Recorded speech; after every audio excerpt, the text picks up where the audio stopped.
You're listening to episode 59. Welcome to Behind the Brand, a podcast dedicated to strategically building your online business. Here we go behind the scenes and share stories and strategies that can help you build your own dream business that supports your own dream life. I'm your host, Kelsey Kerslake, and I'm the CEO of pinegateroad, a branding and web design agency for online businesses and influencers. We create online presences that aren't just pretty, they're powerful. To learn more about working with pinegateroad, head to pinegateroad.com and schedule a free consult call. Now on to the show. Hey guys, how are you doing? I hope you're having an awesome week.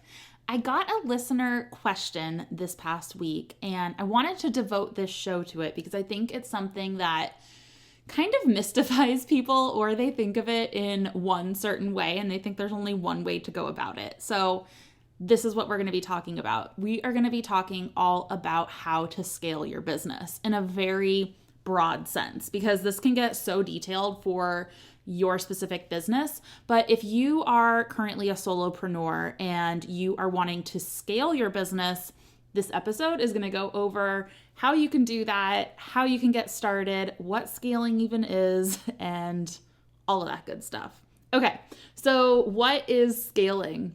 So scaling is when your work becomes removed from one individual providing the income generating services. So this means you're going from solo entrepreneur, where you as a person are providing everything to your clients, to your audience, and you are building systems and processes and potentially team members into your business so that you can exponentially scale your business. Like taking on a new client or selling a new service isn't something that takes up more time for you as an individual. Your company can grow. You can take on exponential new clients. You can sell a ton of products. That is scaling. So it's really important when you've kind of hit that point where you can't do anything, like you can't do any more work than you're already doing as an individual. And you're kind of sitting back and thinking, how am I even supposed to make any more money or take any free time? Like if you're taking vacations, you're not getting paid. And I think that scaling your business really allows you to live that life of freedom. And I know when I first started my business, I was a solo entrepreneur. I was just so excited to like have that quote unquote freedom where I could do what I want when I wanted. But I realized kind of shortly after that if I wasn't doing the work obviously wasn't getting done and I was having no income, and therefore my freedom was really limited, because income directly influences the amount of freedom that you have in your life, or the choices that you can make in your life, because money happens to constrict a lot of those things that you'd want to do or choose to do in the world. So there are a couple different kinds of ways that you can scale. And this is something that I've talked to several clients about. And I think that people, when they automatically think of scaling, they're like, oh, I gotta do a course. I have to do passive income streams. And that's just one way that you can scale. And I think that it's an awesome way. Like passive income is amazing. But I do think that there's another way that people, not that they forget, but that seems a lot harder. So people aren't actually working towards it as much. I think people dive into the passive income stream because everything is still relying on what you know and what you're comfortable with. You're not extending beyond yourself in some ways. Sometimes you can be building teams around that for sure. But I think starting off, you're like, okay, this is all in my wheelhouse. I just need to create this new thing that I can sell to many different people, and therefore I will scale. So you're not having to step into that role of manager. You're not having to learn new leadership skills, and you're able to just like keep within your bubble in a sense. And this is not like, you will, as things scale even further than that first scaling action, you're going to have to step into things that are uncomfortable, obviously. But I think that a lot of people think that, you know, scaling their services is something that is really scary. And they think that they're the only ones that can do what they do and do it well. And that they just have to be doing everything, and giving up that control can be so scary. And I know firsthand by handing off some of the work here at Pinegate, it's a crazy experience, like knowing that your baby, your business is being handled and managed and work is coming out of it that has, your business's name on it and therefore is a huge reflection of you, and you have no control over that situation. Well, I'm here to tell you that you do have some control. Not all the control, but if you plan things right, it can work really well for your business. Okay, so the types of scaling, I kind of skipped over that. So the first thing that you can do, and this isn't like really scaling, it's like half scaling, is really just raising your prices. So if you have a certain income and you want to, grow that to the next level, and you're comfortable with the amount of work that you're doing, and you can get vacations and you have a lot of freedom, but you're like, I still just want to make more income, you can definitely raise your prices. I think that's like a kind of scaling. And I know that some people believe that they can only scale and raise their prices that way to a certain amount where it becomes outrageous.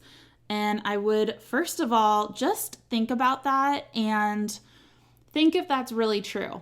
I know that a lot of people think that people won't pay certain things because maybe their own money blocks, and maybe they've had a lot of sales conversations where people are scared to put in the money to invest in their services. So they're like, okay, I'm really comfortable here and I know people will pay this. So I think that with this version, it also comes with reevaluating who your customer is. And if you do want to raise your prices, thinking about what kind of customer would actually invest in these services or these products at that level, at that price. So you might need to switch some of those things around, which can get kind of uncomfortable as well. So scaling equals being uncomfortable pretty much. Okay, so the second one is what we were talking about, the passive income streams. So this is where you usually take a service that you've been doing or like your key offering, and you create it in a way that you can scale and serve this to many different people. In a service space, this could almost be like masterminds. If you're a coach, like you're doing this coaching, but you're doing it to many different people, but that still kind of goes with the first version where like you can only scale it so far if you are being the coach for that. But it also goes into like courses and programs and products and just things that like it could sell to unlimited amount of people. You're creating it once and you can put it out there. Passive income streams can also be, real estate investments, just anything that you're putting a certain either amount of time equity or dollar equity into, and you are wanting to passively collect the income from that, that energy that you're putting out in time or money. So there's one thing, trying to think of like what I'm doing, because I like to have a little mixture of everything. Makes me feel a little bit more stable. We are launching some new website services that will be a little bit more passive. So I'm actually working with a Facebook and Instagram ads manager, and we're going to be doing some beta testing and getting this all worked out. So I'm really excited about this passive income stream, and also a little scared, obviously, as I make an investment and work on this whole new thing. But anyway, that is one passive income stream. All right, so the third way you can scale is really taking the services that you're providing now, or creating ones that are extensions of what you provide and having them be retainer services, and hiring team to execute these services in a way that is in alignment with how you've brought everything to life. So this is actually how we're scaling at pinegateroad.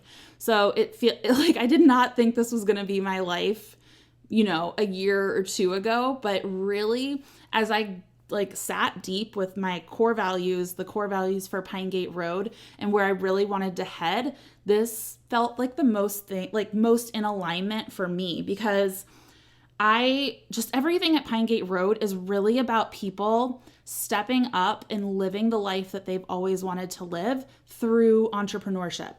So what we're doing with these services is we are helping people in this really high level way. We are working with them as individuals, and we're doing the work for them. So we're not selling courses that help you DIY something. we as a team, as pinegateroad, are doing the work and we are creating the results based on the vision that the clients we're working with have, which is really exciting to me.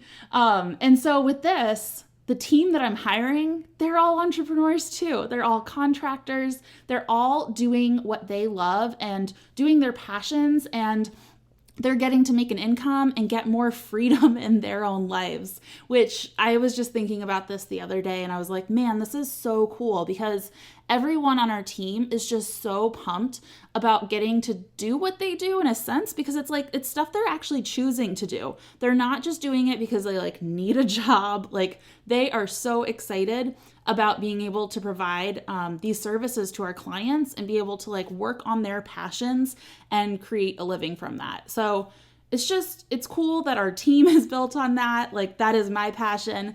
And the clients we're working with, they're building businesses based on their passion and bringing their unique light to the world. And it's just this whole symbiotic relationship that makes me really pumped. So what do you need if you want to scale a service? And because this is what we're doing at Pinegate, I really did want to kind of do a little dive into what you need to do if you actually provide a service and you want to start scaling that. Because I think that the first one's pretty easy where you're like, raise your prices. Not like easy, but it just is what it is. And then the second one with the passive income, I feel like there are so many resources, whether that be other courses or coaches or things that you can even just like research and Google and Pinterest that can help you with some of those passive income streams. So I want to focus on the scaling of services because I think this is where a lot of people get tripped up and they're like, oh, I cannot manage a human and this is so scary, which is how I was 9 months ago or so. So here we go. Okay, so the first thing that you need to do is you need to define the roles in your company. So your company is probably just you and you're doing all the roles. So define exactly what you're doing if it were going to be something that was hired out, or even if you're going to do it, define the pieces and parts that are actually making your company run. So this is going to be like, your CEO, which is you. It will be like finances, marketing, sales. It could be, like for me, it's designer, it's strategist, it is web designer, it's developer. Trying to think through other things. Sometimes we just have like designer/strategists and copywriters, photographers. There's all those things that are like pieces and parts and duties that happen within our services. So break down the different job responsibilities and roles in your company, and that is a great start. So the next thing you need to do is actually record all of your processes. So the first time through, you're probably going to be doing this all. So what you need to do is I use this tool called Loom, Loom, and you might have heard of it. You might have experienced its magic. I don't know. I'm obsessed with it. But basically, it's a Chrome extension for your browser. So all you have to do is press a button. It records your screen, and then as soon as you're done, it automatically generates a hyperlink so you can just send it wherever you want it to go. So you can record yourself doing stuff and talking through it as you're doing each task, and that can prep you to be ready to hand that off to somebody else. Because I know that when I was first getting started handing off work to my first virtual assistant, that was my biggest pain point. I just thought it was going to take so much time and so much effort to actually hand things off that I just didn't even hand it off sometimes. I think I was paying her to do no work sometimes because I was like, blah, this is just I felt so overwhelmed. I just thought I needed to do it. Sometimes I would run out of time and I would just need to do the deliverable because it would take too much time and effort to hire somebody else to do it, or even to delegate it out. So that was a huge pain point I had to work through in order to step into leading and running a team and scaling my own business. So recording your processes is the first thing. And even if you're overwhelmed and needing to hire somebody, that will be what you need to do in order to get people that information. So the first couple months might be okay, I'm dedicating myself to being a little overworked in order to get to the place where these people that I've been hiring for these roles and responsibilities feel really set. So like my first 3 months were pretty hectic, and now we're really at this place where I'm just like, I trust everybody. They know what they're doing. They're taking responsibility and ownership over their role and responsibility, and it's incredible. So cool. Okay, so next you need to run the financials and price out your offerings for profit. So this was something that I ran into when I was first, going through and figuring out what roles needed to be hired out or could be hired out for each part of the process for each of our services. So I went through and I wrote like step by step, like this is what happens here. Here's what happens next. Here are the roles and responsibilities that are needed for each of these services that we're offering. And then I kind of like mapped out how much would each of these cost to hire out.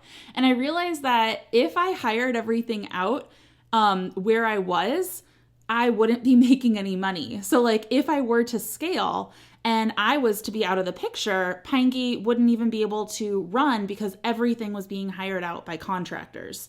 So what I had to do is I had to reevaluate what the prices were for everything based on paying people well and what they want for the different services that they're providing within the context of each of those services. So that was crazy to me at first because I'm like, I don't love to get into the finances like that. I like seeing my revenue grow and stuff, but I don't know, just like planning that out, I was like, whoa, this is a whole new thing. And I didn't realize I wouldn't be profitable if I hired this stuff out. So just running the things on all of your services and figuring out a plan for profiting. Okay, next is defining your genius. And this is so key.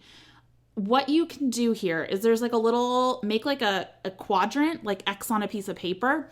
And on the bottom right, you want to like put things you hate and are bad at.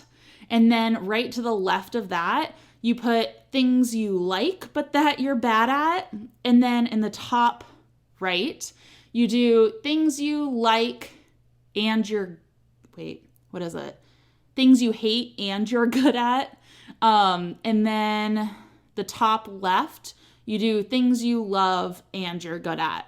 So that top left is going to be your genius work. It's really like what you love and what you're great at, and really the things that like only you can do.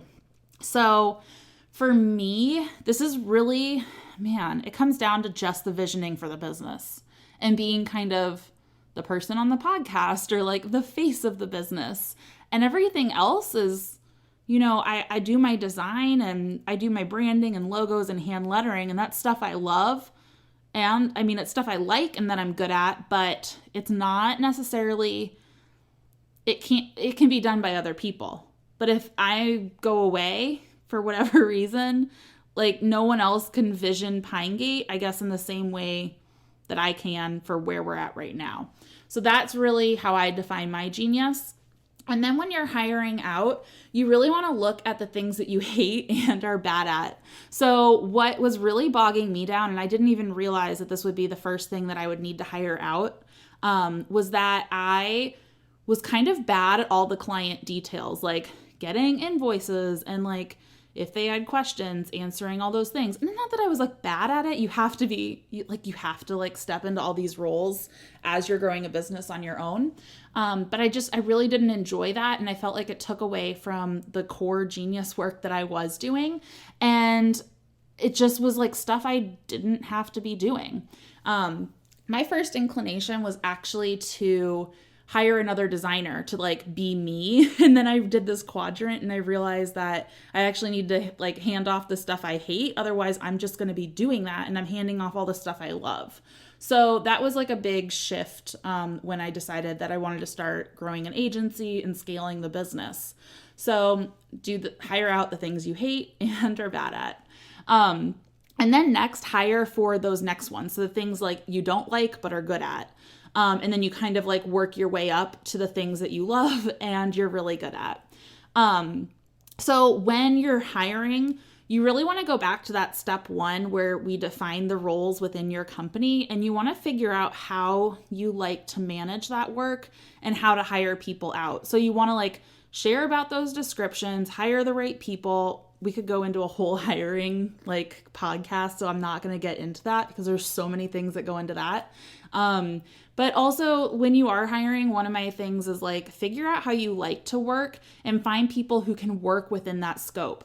So for me, I like to be able to just clear my calendar and focus on my branding projects or my website designs and just be able to do that. I also love to talk through, I like to talk through things, and writing a long email with bullet points and saying all the next steps is not the best way for me to process information. So I actually, when I was hiring, made sure that any new team members could get Voxer messages. So I'm sending them little voice memos, and that's how they're sometimes getting to-dos.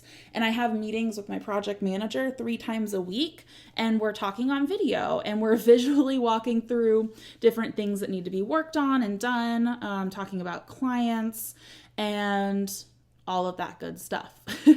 So I'm able to actually talk and speak instead of having to communicate via email, which I hate. Okay, so now that we've gone through all of this, really what's left is to sell your services. Take that leap and walk through the fear and uncertainty, because there's going to be a lot of fear and uncertainty, but as long as you are clear on where you want to head, you're going to do great.